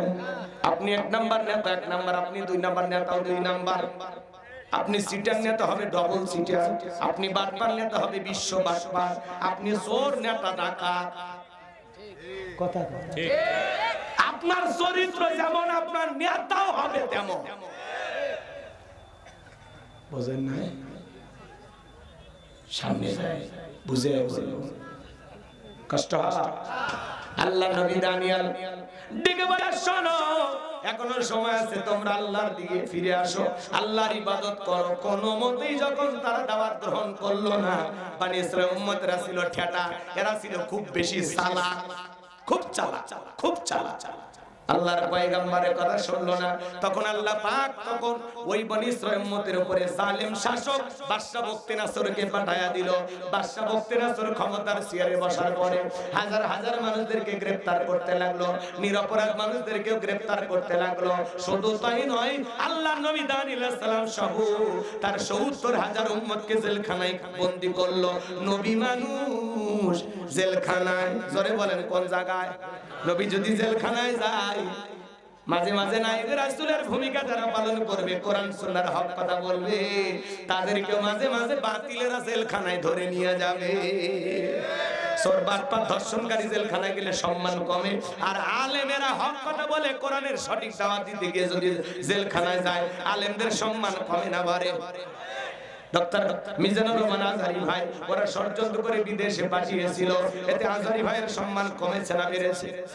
লক্ষ লক্ষ মানুষ তার কণ্ঠে কোরআনের তাফসীর শোনার জন্য ছুটে যায়, কথা বলেন ঠিক কিনা? মুফতি আমির হামজা ভাই ৩ বছর জেলখানায় ছিলেন, জেলখানা থেকে বের হওয়ার পরে সম্মান কমেছে না বেড়েছে? শাইখুল হাদিস আল্লামা মামুনুল হক ষড়যন্ত্র করওয়ালা জেলখানায় ঢুকেছিল, জেলখানা থেকে বের হওয়ার পরে আল্লামা মামুনুল হকের সম্মান কমেছে না বেড়েছে? তার মানে কি বুঝলেন? মাঝে মাঝে নায়েবে রাসূলের ভূমিকা যারা পালন করবে, কোরআন সুন্নাহর হক কথা যারা বলবে, মাঝে মাঝে বাতিলেরা টার্গেট করে তাদেরকে ভিতরে ঢোকাবে। বুঝেন না? ময়না পাখি মিষ্টি কথা বলতো, ওই জন্য তো খাঁচাই বন্দি করে শেষ করে ফেলে দিল, কথা আর শুনতে দিল না। ওরা জানে ময়না পাখি যেভাবে মিষ্টি মিষ্টি কথা বলে, একবার যদি মানুষ বুঝে ফেলে দেয় কোরআন সুন্নাহ, তাহলে তো আমাদের মাতবরি থাকবে না, ক্ষমতার চেয়ার থাকবে না। এই দেশের মানুষ কোরআন বুঝুক, কোরআন মোতাবেক চলুক, এক শ্রেণীর মানুষ চায় না। কথা বলেন না কেন? কিন্তু ওরা মুসলমান, ওরা কি নামের মুসলমান, বলে না আমরা তো অন্যভাবে চিন্তা করি, কোরআন হাদিস এগুলোর মধ্যে রাজনীতি আছে বলে আমাদের মনে হয় না। ওরা চোখ থাকতে অন্ধ, এদেরকে বুঝে লাভ নেই, এরা বুঝবেও না, ওদের ওইভাবেই ওরা তৈরি হয়েছে। কোথায় বুঝাইতে গেলে আপনার বদনাম দিয়ে দেবে, ট্যাগ লাগাই দেবে, কথা বলে ঠিক আছে? ডক্টর মিজানুর রহমান আজহারি ভাই সেদিনে যশোরে বয়ান করতে গিয়ে ২-১টা কথা বলে দিছে, অনেকের মাথা গরম হয়ে গেছে। আরে ভাই, উনি তো কারো নাম নিয়ে বলেনি, একটু বলছি, আপনি কেন নিজের গায়ে মাখাইতেছেন, পায়ে পা দিয়ে ঝগড়া করতেছেন? আপনি এটা শুনেও না শোনার ভান করেন, যখন কথার পাল্টা জবাব দিতে যাবেন তখনই ঝামেলা। কথা বলেন না কেন আপনারা? চুপ থাকা ভালো, এত অতিরিক্ত বুঝলে সমস্যা আছে। কথা কি বুঝতে পারতেছেন? একটু চুপ থাকবেন, সচেতন থাকবেন, সব কথার উত্তর দিতে নাই। কথা বুঝেন না? সব কথার উত্তর দিতে নাই। যদি উত্তর দিতে চান, মানুষ তখন বুঝবে এই দোষটা এদের ভিতরে আছে। কথা কয় না কেন? না থাকলে আপনি খেলবেন কেন? আপনার তো খেবার কথা না। হুজুর ওয়াজে কি কইলো না কইলো ওইটা না আপনার মাথা ঢোকা থাকলে হবে? আল্লাহ আমাদের সঠিক বুঝলাম, একটু জোরে বলুন আমিন। আমার ভাইয়েরা সামনের দিকে যায়, এজন্য মিজানুর রহমান আজহারি ভাইকে নিয়ে যারা সমালোচনা করতেছে, আল্লাহ যেন তাদের হেদায়েত দান করেন, সঠিক বুঝ দান করেন, জোরে বলুন আমিন। আপনারা সবাই এক জায়গায় হয়ে তো এরকম মানুষ জোড়াইতে পারবেন না, এজন্য বিদায় আলেমদের পিছে লাগবেন না। অতীতে আলেমদের পিছে লেগেছিল যারা, পরাজিত হয়েছে তারা, ভবিষ্যতে আলেমদেরকে বেইজ্জত করবে যারা, একদিন তারাও পরাজিত হবে। কথা বলেন ঠিক না? আমার ভাইরা চলুন সামনের দিকে যাই। আমি যে কথা বলতে চাচ্ছিলাম বাজান, আল্লাহর নবী দানিয়েল আলাইহিস সালাম জেলখানায় উম্মতদেরকে ডেকে বলেন, ও আমার উম্মতেরা, কই গেল গাড়ি বাড়ি, কই গেল টাকার অহংকার, কই গেল ক্ষমতার বাহাদুরি? এই দিনের ভয় তো আমি তোমাদেরকে দেখাইছিলাম। উম্মতরা ডেকে বলে, পয়গম্বর, আপনার কথা যে দিবালোকের মতো সত্য হবে আমরা বুঝতে পারি নাই গো পয়গম্বর। ও আল্লাহর নবী দানিয়েল, আমরা বুঝতে পারি নাই, আমাদের ভুল হয়ে গেছে। এখন থেকে আর গাছের পূজা করব না, মাছের পূজা করব না, চন্দ্রের পূজা করব না, এক আল্লাহর ইবাদত করব। আপনি যা বলবেন আমরা তাই শুনবো। আমরা তওবা করে আল্লাহর পথে ফিরে আসতে চাই। বলেন আল্লাহু আকবার। আল্লাহ নবী দানিয়েল আলাইহিস সালাম বলেন, শোনো, রাত 12টার পরে আমি যখন আল্লাহ বলে ডাক দেব, আমার সঙ্গে তোমরা সবাই ঘুম থেকে জাগ্রত হয়ে আল্লাহ বলে ডাক দিবা। আল্লাহর পয়গম্বর গভীর নিশিতে আল্লাহ বলে ডাক দিয়েছেন, চিৎকার মেরে ডেকে বলেন আল্লাহ, ভালোবেসে ডাকতেন আল্লাহ। পয়গম্বর আল্লাহ আল্লাহ বলে ডাক দিয়া কাকুতি মিনতি সহকারে উম্মতদেরকে নিয়ে সিজদায় লুটিয়ে পড়লেন, চোখের পানি ছেড়ে দিয়ে কান্নাকাটি করতে লাগলেন। আল্লাহ আমার উম্মতেরা ভুল বুঝতে পেরেছে, তারা আর গুনাহ করবে না, অপরাধ করবে না, আর তারা ভুলভাল পথে পরিচালিত হবে না। এখন থেকে তারা একমাত্র আপনার ইবাদত করবে, আপনার গোলামি করবে। আল্লাহ গো আপনি আমার উম্মতদেরকে মাফ করে দেন। নবী যখন চোখের পানি ছেড়ে দিয়ে দোয়া করেন, আল্লাহ ডেকে বলে পয়গম্বর দোয়া মঞ্জুর হয়ে গেছে, আর কান্নাকাটি করতে হবে না। আমি আল্লাহ ওয়াসিরেই বাদশা বখতে নাসরের জেলখানা থেকে মুক্ত করার ব্যবস্থা করব। বলেন আল্লাহু আকবার। আর একটু জোরে বলেন না আল্লাহু আকবার। এইবার আল্লাহ তাআলা বাদশা বখতে নাসরকে রাতের বেলায় এমন একটা মারাত্মক স্বপ্ন দেখায় দিয়েছে। ওই স্বপ্ন দেখে বাদশা বখতে নাসর ঘুম থেকে চিৎকার মেরে উঠছে। আশেপাশের নিরাপত্তা কর্মী যারা আছে, সিকিউরিটির দায়িত্ব যারা পালন করতেছিল, দৌড়ে এসে বলে নেতা এত জোরে চিৎকার মেলেন, ব্যাপারটা কি বুঝতে পারলাম না। মানে চেহারাটা দেখে বোঝো না আমি আতঙ্কে আছি, ভয় নিয়ে আসি। তাড়াতাড়ি করে এই দেশের যত স্বপ্নের তাদের কারো কাছে স্বপ্নের ব্যাখ্যা বলতে পারে ওদেরকে আমার দরবারে নিয়ে আসো। আমি স্বপ্নে কি দেখেছি তাদেরকে বলতে হবে। এইবার পরের দিন সকালবেলা হাজার হাজার জনগণ এসেছে স্বপ্নের ব্যাখ্যা বলে দেওয়ার জন্য। জালেম বাদশা বখতে নাসর যখন স্বপ্নের কথা বলতে যাবে, ওই মুহূর্তে আল্লাহ তাআলা বাদশার মাথার মেমোরিতে থাকা সমস্ত স্বপ্নের কথা নিয়ে যায় আল্লাহর নবী দানিয়েল আলাইহিস সালামের মাথার মেমোরিতে সেভ করে দিলেন। বলুন আল্লাহু আকবার। আরেকটু জোরে বলেন আল্লাহু আকবার। হে যুবক, একটা মোবাইলে যা আছে শেয়ারের মাধ্যমে আরেকটা মোবাইলে পার করা সম্ভব কিনা? তাহলে বাদশার মাথায় যত স্বপ্নের কথা আছে, নবীর মাথায় ট্রান্সফার করার ক্ষমতা আল্লাহর আছে না? ভালো করে বোঝার চেষ্টা করবেন। এইবার জালেম বাদশা বখতে নাসর যখন স্বপ্নের কথা বলতে যায়, গতকাল রাতে কি যেন স্বপ্ন দেখলাম আর বলতে পারে না, স্বপ্নের কথা ভুলিয়ে দিলেন তিনি কে। এইবার বাদশা মুহূর্তের মধ্যে ডায়লগ পরিবর্তন করে ডেকে বলে, শোনো গতকাল রাতে স্বপ্নে কি দেখেছি, স্বপ্নের কথাও তোমাদেরকে বলতে হবে, স্বপ্নের ব্যাখ্যাও তোমাদেরকে বলতে হবে। জনগণ ডেকে বলে, বাদশা এ তো পাগলামি কথা, স্বপ্ন দেখেছেন আপনি, আমরা কিভাবে বলবো? বাদশা কি স্বপ্ন দেখেছে দেশের জনগণকে জানে। আরে ভাই বাদশার কথা বাদ দেন, স্বামী স্ত্রী আপনারা এক খাটে ঘুমান নাকি আলাদা? জোর একটু বলবেন না? গরিব হতে পারি, আলু ভর্তাকে বউ কলপ নিয়ে ঘুম পাবো, আর ধনী কোটি টাকার মালিক বউ কাছে ঘেঁষতে যায়, বউ আলাদা রুমে স্বামী আলাদা, দাও পুরেলে সব শান্তি নাই। টাকায় সুখ নাই, দামি বিছানায় সুখ নাই, দামি খাটে সুখ নাই, সুখ আছে গরিবের ছোট্ট ভাঙ্গা কুটির ঘরে। নবীজির ঘরটা ভালোবাসা দিয়ে ভরপুর ছিল। দামি আসবাবপত্র ছিল না, দামি ফার্নিচার ছিল না। আম্মা জান আয়েশা যে জায়গায় গিলাসে পানি লাগায়, যে জায়গায় গিলাসের ঠোঁট লাগায় পানি পান করতেন, আল্লাহ রাসূল গিলাসটা ঘোরায় ওই জায়গায় ঠোঁট লাগায় পানি পান করতেন। সুবহানাল্লাহ। আম্মা জান গোশত খেয়ে কিছুটা যদি রেখে দিতেন, আল্লাহ রাসূল ওইটা চট করে নিয়ে খেয়ে ফেলে দিতেন। আম্মা জান হাড় খেয়ে যদি রেখে দেয়, রাসূল এই ফেলে দেওয়া হাড় নিয়ে চোষা শুরু করে। সুবহানাল্লাহ। কি মুহাব্বত, কি ভালোবাসা। এই কি আছে এই ধরেন তো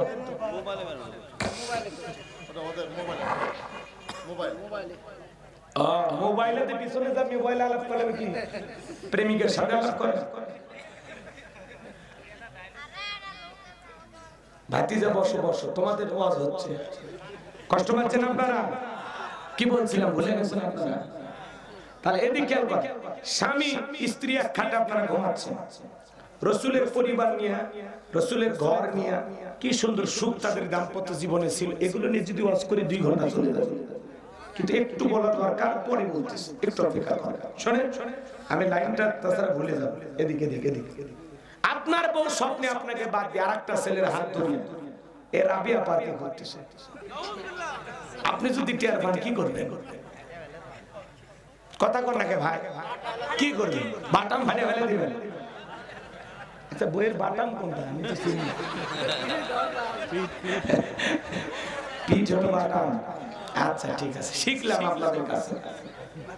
রাগ করতেছেন আপনারা, মন খারাপ করবেন না। শোনেন, আপনার বউ স্বপ্নে কি দেখে আপনি জানেন না, আবার আপনি স্বপ্নে আপনার বউকে বাদ দিয়ে আরেকটা মেয়ের হাত ধরে বগুড়া নিউ মার্কেটে ঘুরতেছেন, নিউ মার্কেটে ঘুরতেছেন। যদি আপনার বউটা কি করতেন, ছাতাটা পিঠে খাট থেকে নামায় দিতেন। কিন্তু স্বামী কি স্বপ্নে দেখে বউ জানে না, বউ কি স্বপ্নে দেখে স্বামী জানে না। স্বপ্ন তো স্বপ্ন, স্বপ্ন যার জানেও সেই। কথা কন ঠিক কি না? রাগ করবেন? মাঝে মাঝে স্বপ্নে দেখেন সাপ তারা করছে, ঘুমোতে করে দেখি না স্বপ্নে। মাঝে মাঝে স্বপ্নে দেখি বাড়িতে আগুন লেগে পুড়ে শেষ হয়ে গেছে, ঘুমোতে করে দেখি না সব ঠিকই আছে। মাঝে মাঝে স্বপ্নে দেখি আপনি আমি মারা গেছি, বউ বাচ্চা কান্না কাটি শুরু করেছে, ঘুমোতে করে দেখি না পাশে আছি। স্বপ্ন তো স্বপ্ন। কথা বলেন ঠিক কি না? যুবকেরাও স্বপ্ন দেখে, দেখে না? যারা অবিবাহিত যুবক দেখবেন পুরো ঘরে দেশি বিদেশি নায়িকাদের ছবি দিয়ে ঘর সাজানো, ঘুমানোর আগে ওই নায়িকাদের ছবি দেখা নফল মনে করে। কথা কন না? ছবির দিক তাকায় আর বলে আরে এরকম একটা মেয়ে যদি বউ পাইতে, নায়িকার মতো যদি বউ পাইতাম। ঘুমের ঘরে দেখবে নায়িকার বুকের উপর। কথা কন ঠিক কি না? এ যুবক, উল্টা পাল্টা স্বপ্ন তুমিও দেখো, উল্টা পাল্টা স্বপ্ন আমরা অনেকে দেখি। কথা বলেন ঠিক কি না? স্বপ্ন তো স্বপ্ন। ঘুম ভেঙে গেলে আর কোনো কিছু থাকে না, ভাঙ্গা ঘরে শুয়ে কোটিপতি হওয়ার স্বপ্ন দেখে। কথা বলে সিরিয়া খেতায় শুয়ে থেকে লাখ টাকার স্বপ্ন দেখে। ঘুমের তালে বলে এক কাপ চা দিয়ে যা, থাপ্পড় মেরে দেখে ওই সিরিয়া খেতায় চা দিবে কি। এরকম আছে না নাই বাজার? এ যুবক, তোমরা বড় আপডেট হয়ে গেছো, যুবকদের বোঝা কঠিন। এক যুবক দেখি প্রেমিকার হাতে ডাব দিয়ে বলতেছে খাও সোনা, চেহারাটা খারাপ হয়ে গেছে। মেয়েটা এবার পাইপ লাগায় ডাবের পানি খায়। ছেলে বলতেছে যদি অনুমতি পাই আমি একটু অন্য সিস্টেমে খাবো। কি কয় তোমার মুখে পাইপ লাগায় আমি খাবো? বলে এটা তো কথা ছিল না। কিসের অনুমতি লাগবে? আমি তো তোমারই। কথা কয় না কেন? এইবার ছেলে মেয়ের পাইপ মুখে পাইপ লাগায় খাইতেছে। হাই রে জামানা, কি আপডেট জামানা এসে গেল। কথা বলে না কেন আপনারা? নিজের বউরে কোনোদিন ডাব কিনে খাওয়ায় না, পরকীয়া যে নারীর সাথে করে ওরে ডাব কিনে খাওয়ায়। নিজের মা বাবারে ডাব কিনে খাওয়ায় না, বান্ধবীরে ডাব কিনে খাওয়ায়। আসে না? নিজের শরীরের কাপড় ছেঁড়া কিন্তু এমবি তুলে ভিডিও কল। জীবন চলে যাবে তো মোবাইলের এমবি তোলা বন্ধ হবে না। কথা বলে না কেন? পেটে ভাত নাহি থাক, পরনে কাপড় নাহি থাক। পেটে ভাত নাহি যায়, পরনে কাপড় নাহি থাক। মোবাইল সারা দিন চলে না, কি দোলা লাগিল মোবাইল আসিল, পড়াশোনা কেমন বসে না। রাত 12টার পরে নারকি যখন ফোন করে, দু চোখে ঘুম আর আসে না। কথা কথা রাত জাগিয়া ফোনে চ্যাট করিয়া, রাত জাগিয়া ফোনে চ্যাট করিয়া, ফজরের নামাজে ঘুম ভাঙ্গে না। মোবাইল আসিল কি দোলা লাগিল, পড়াশোনা মন বসে না। রাগ করতেছে? বলবো না, এগুলো কষ্ট হয় আপনাদের গো। আমার ভাইরা সামনের দিকে যাই, যদি সময় হয় আর বলবো, মন খারাপ করবেন না। এ তরুণ যুবকের দা এইবার জনগণ ডেকে বলে বাদশা স্বপ্নে দেখেছেন আপনি? আমরা কিভাবে বলবো? বাদশা ডেকে বলে কেন তোমরা নাকি গায়েব জানো? বলেন তো বাজান, আল্লাহ সারা দুনিয়ার কেউ কি গায়েব জানে? এই পৃথিবীর জমিনে কিছু ভণ্ড পীরের আবির্ভাব ঘটে, ওরা বলে আমরা গায়েব জানি। আলেমেরা না জানলে আমরা জানি।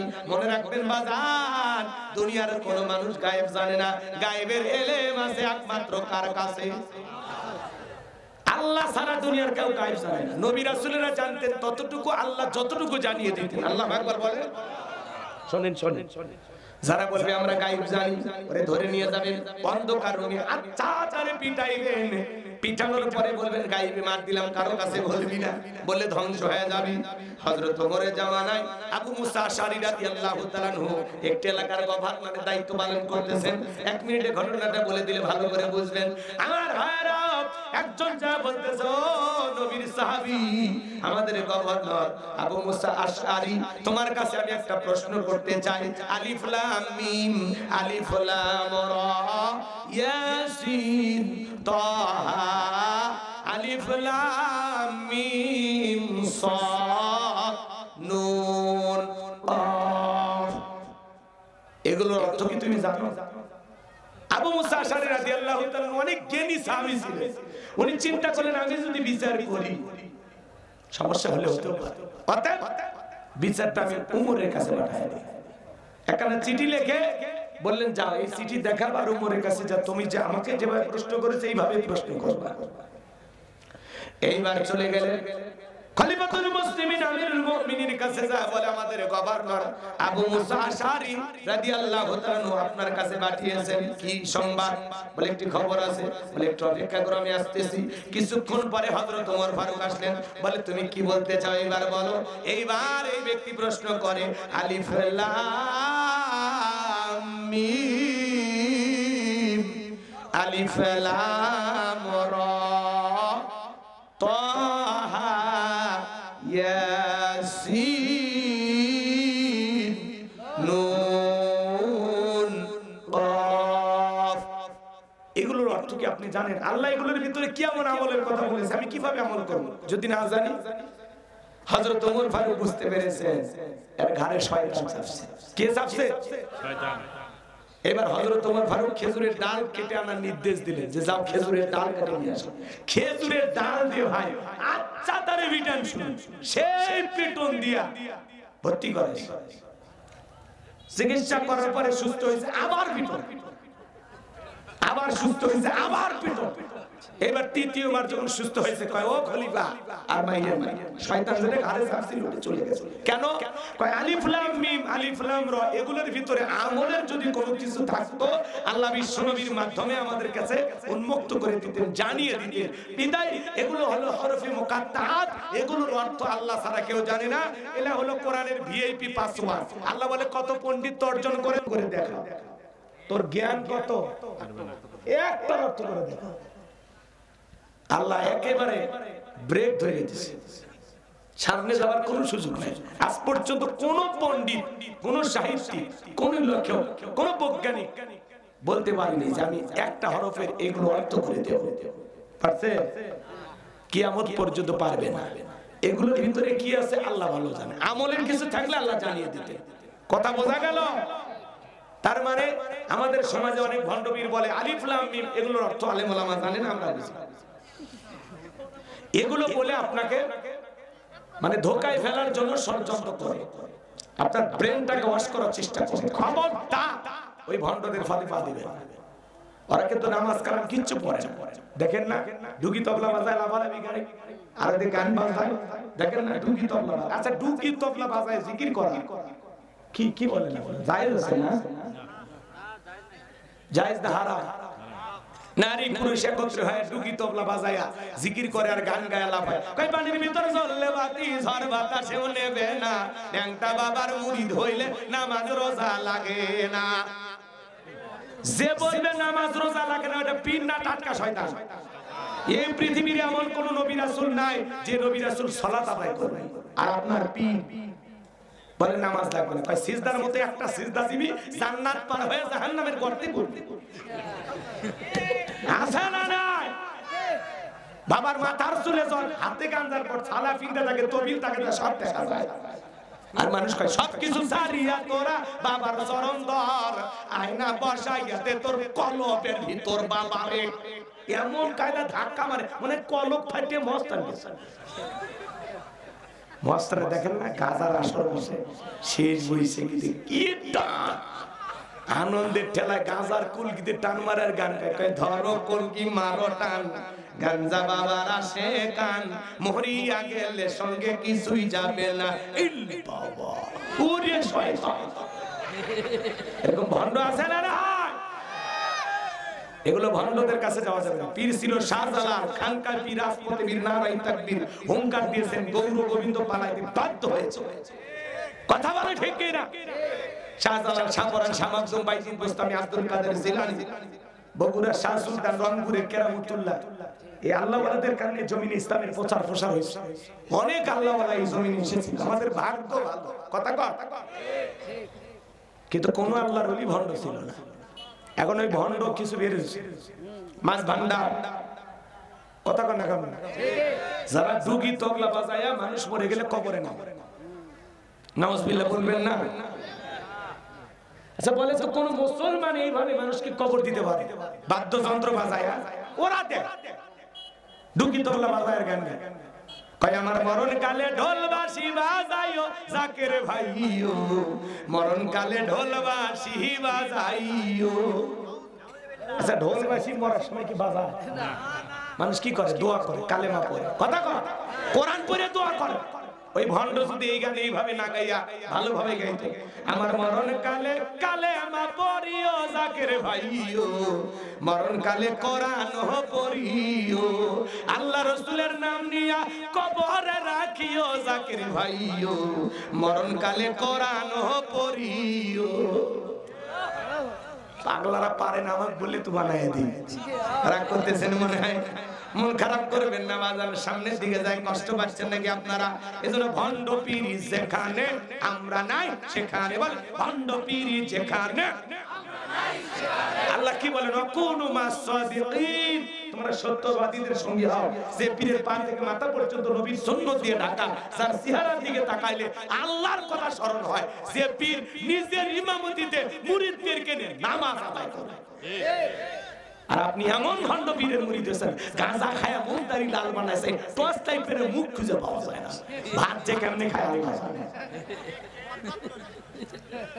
আর অনেকের বউ মাজারে যায়, কৃষক যায়, হ্যাঁ মাজারে যায় 56টা দরবারে 53টা ছাগল মান্নত করে। কি শুরু করছেন আপনারা? হ্যাঁ আপনার বউ আপনার পীর সাহেবের কাছে যায়, মাজারের কাছে যায়, আপনি কি দুর্বল? কেন যায়? কি কারণে যায়? মাজারে পীর সাহেব বাদশা দিচ্ছে, ছেলে মেয়ের কারখানা খুলে বসে আছে। খবরদার কারো বউ যেন মাজারে না যায়। কথা কয়, বউকে কি করবেন?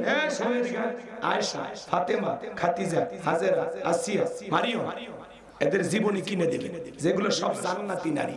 এদের জীবনী পর, এইভাবে জীবন কর, তারপরে মর, জান্নাতের রাস্তা ধর। মা বোন যারা আসছেন না, খবরদার কোনো ভণ্ডপীরের কাছে যাবেন না। আপনার পীর তো আপনার সামনে, প্রত্যেকটা সন্তানের সবচেয়ে বড় পীর হলো তার মা বাবা। আপনি পীর সাহেবকে ফল ফুট খায় লাভ আছে? এই শীতের দিনে মা বাবার মুখে একটা কমলা তুলে দেন, আল্লাহর আরশ খুশি হয়ে যাবে। আপনি দুনিয়াত খাওয়ানোর মানুষ পান না, আমি হুজুর আপেল খেলে লাভ আছে? হ্যাঁ মা বাবারে খাওয়ান, তুইলে তুলে খাওয়ান, কাছে যান, বসেন, সময় দেন, দোয়া নেন। পিতা মাতা এমন একটা জিনিস, যাদের চেহারা দিকে তাকাইলেই সওয়াব পাওয়া যায়। সুবহানাল্লাহ। এই জন্য পিতা মাতা এত বড় নিয়ামত। ওই যে 5 গ্রাম ওয়াজ করছি না মা বাবা, তো ওইদিকে তো যাবো না, আমার লাইনই আলাদা। আজকে কষ্ট হয় নাকি আপনাদের? লিল্লাহি তাকবীর, ভাইরা আমার। তাহলে স্বপ্ন তো স্বপ্নের কথা বলেন, ঠিক কি না? এইবার বাদশা ডেকে বলে, কেন তোমরা নাকি গায়েব জানো? ডেকে বলে, বাদশা আমরা কোনো গায়েব জানি না, আমরা যা বলি সব ভণ্ডামি।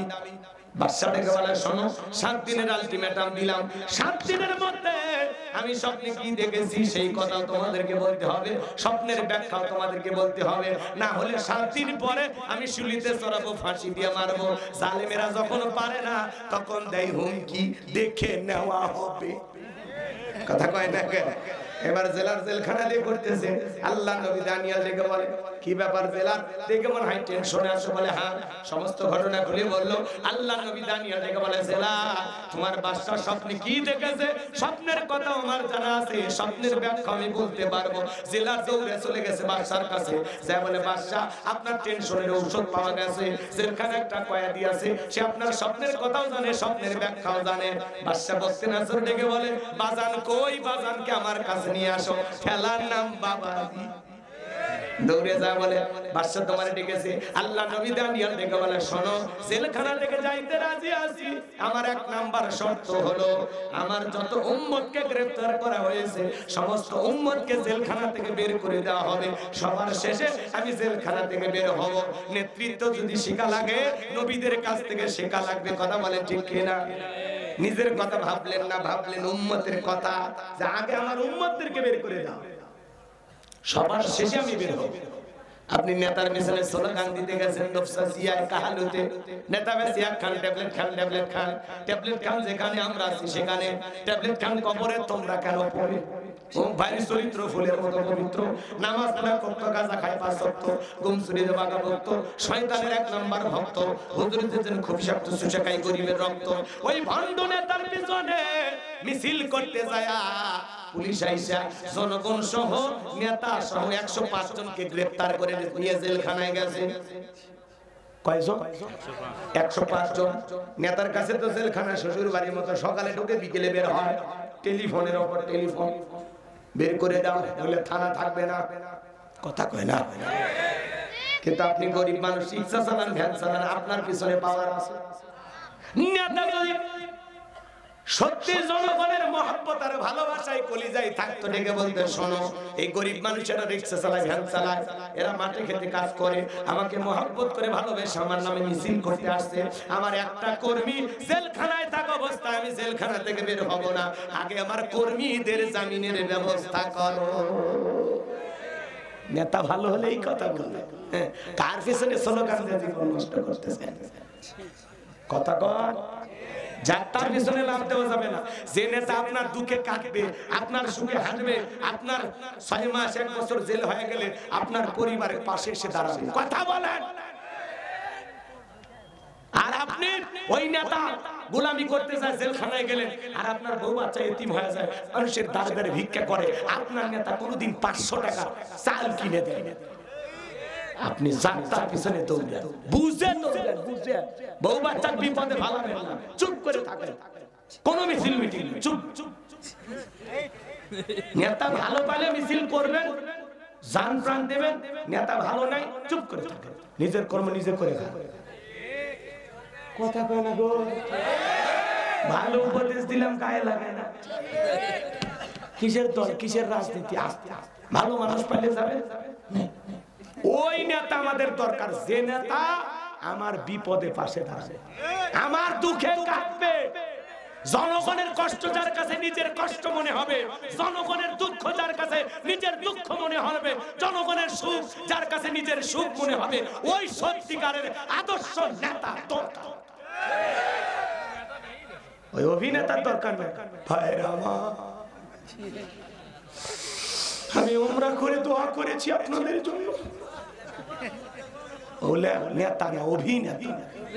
দেখেন না, একটা অভিনেত্রী ছিল, কথা বলার আগে সজন হারানোর ব্যথা, এই এক ডায়লগে পুরো জাতির মাথা খাচ্ছে।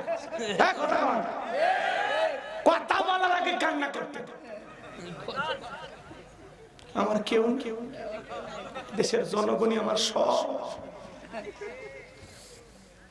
এই জন্য বুঝে শুনে পথ চলাচ্ছে। নির্বাচনের আগে নেতা রাস্তার ভিক্ষুক মহিলার হাতে 500 টাকা দিয়ে বলবে সেলফি তোল, সেলফি তোল, সেলফি তুলে ফেসবুকে ছাড়ে, পত্রিকায় দিয়ে কত বাংলাদেশ প্রতিদিন, নয়া দিগন্ত, 500 টাকার নোট 22টে পত্রিকায় ছাপা দিয়ে নিচে লেখছে সত্যিকারের জনদরদি নেতা। আবার নিচে লেখছে নেতা এই টাকা দান করতে গিয়ে নেতার অনুভূতি কি। জিজ্ঞাসা করা হলো বৃদ্ধ নারীকে কেন টাকা দিলেন, বলে আমার দুনিয়াতে মা নাই, আমি এই ভিক্ষুক মহিলার মাঝে আমার মাকে খুঁজে পাই। কি অভিনেতা রে, কি সত্য। নির্বাচনের আগে মাথায় টুপি, মুখে দাড়ি, কি লম্বা কথা। ভাইয়ের হাত তোলেন, নামাজ পড়বেন। কে রে ভাই তোর নামাজ, তোর ডাকি এক কথা। এক নেতা নির্বাচনের আগে খালি একদিন উজু করছে, আর কোন উজু নেই। যেটি মসজিদ পায় সেটি নামাজ পড়ে, ওয়াক্ত বোঝে না, এত নামাজ পড়ে। নির্বাচন মানুষ সালাম দিতে দিতে রাস্তা অনেকগুলো খেজুর গাছ সবগুলো সালাম। কর্মীরা বলতেছে নেতা এত মানুষ না খেজুর গাছ, নেতা বলতেছে আমি মনে করছি এটা ভোটার। মানে নির্বাচন আগের মাথা ঠিক থাকে না, বুঝছেন? অলি গলি ঘুরলি, কিন্তু পাস করার পরে নেতা ঢাকাতে থাকি আর বাড়ির ঠিকানা পাবেন, পরিমণিক কল করলে পাবেন যে না তোমার নেতা আমার কাছে। কথা কর, হাসেন না, হাসেন না। এক এক নেতা নায়িকাদের ছাড়া নাকি ঘুমিয়ে হতো না। আগেকার কথা বলতেছি, দেখি আমি এখনকার কথা বলবো আমার খাবার জানে। এখনকার নেতারা ভালো, সবাই সবাই। হ্যাঁ, নির্বাচনের আগে হিন্দু নেতা মাথার টুপি দিয়ে হাজির হয়ে অপেক্ষা করে। নাউজুবিল্লাহ, টুপি পড়ছে যেভাবে, আল্লাহ ওইভাবে একটু কালেমা জবান দিয়ে বের করলে ভালো হয়ে যায়। কথা কর, আমরা হেদায়েতের দোয়া করবো। কথা মানে ঠিক কি না? সবাই রাত অনেক হয়েছে, দোয়ার দিকে যাই, চলবে। কথাগুলো বলা দেখবি কি কম লিল্লাহে তাকবীর। আমার ভাইয়েরা, আমি যে কথা বলতে যাচ্ছিলাম বাজান, এইবার জেলার সাহেব বলে বাদশা যে আপনার স্বপ্নের কথা জানে, তার একটা শর্ত আছে। কি শর্ত? তার নাকি ৭০,০০০ লোককে গ্রেফতার করা হয়েছে, তাদেরকে ছেড়ে না দিলে সে জেলখানা থেকে বের হবে না। বাদশা বলতে নাসর ডেকে বলে, ওই বাজান যদি বলে এই জেলখানা কেন, তাম পৃথিবীর জেলখানার আসামি ছেড়ে দিতে রাজি। বাজান যা বলে তুমি তাই করো। আল্লাহু আকবার কর। এইবার সমস্ত উম্মতদেরকে ছেড়ে দেওয়া হলো। সবার শেষে আল্লাহর নবী সালাম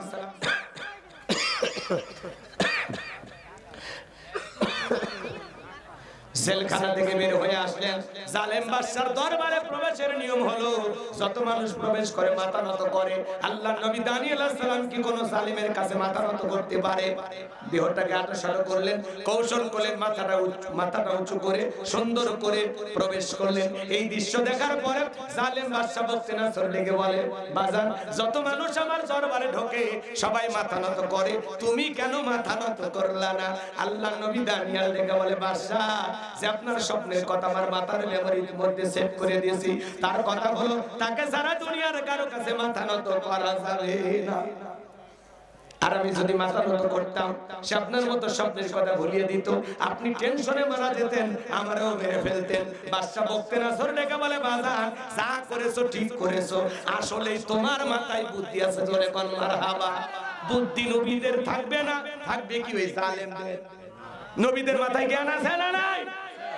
বাদশা নিজে চেয়ার থেকে উঠলো, আল্লাহ নবী দানিয়েল আলাইহিস সালামকে চেয়ারে বসায় বলে, বাজান এইবার স্বপ্নের কথা বলো। জেলখানা থেকে বের করে চেয়ারে বসায় তিনি কে? সে আল্লাহ আজও আছে না নাই? সে আল্লাহ আজও আছে নাকি বয়স বাড়ছে? নাউজুবিল্লাহ। এইবার বাদশার স্বপ্নের কথা আল্লাহর নবী দানিয়েল আলাইহিস সালাম বলবেন। স্বপ্নে কি দেখেছেন, স্বপ্নের ব্যাখ্যা কি হবে, আধা ঘন্টাও যদি লাগে শুনবেন।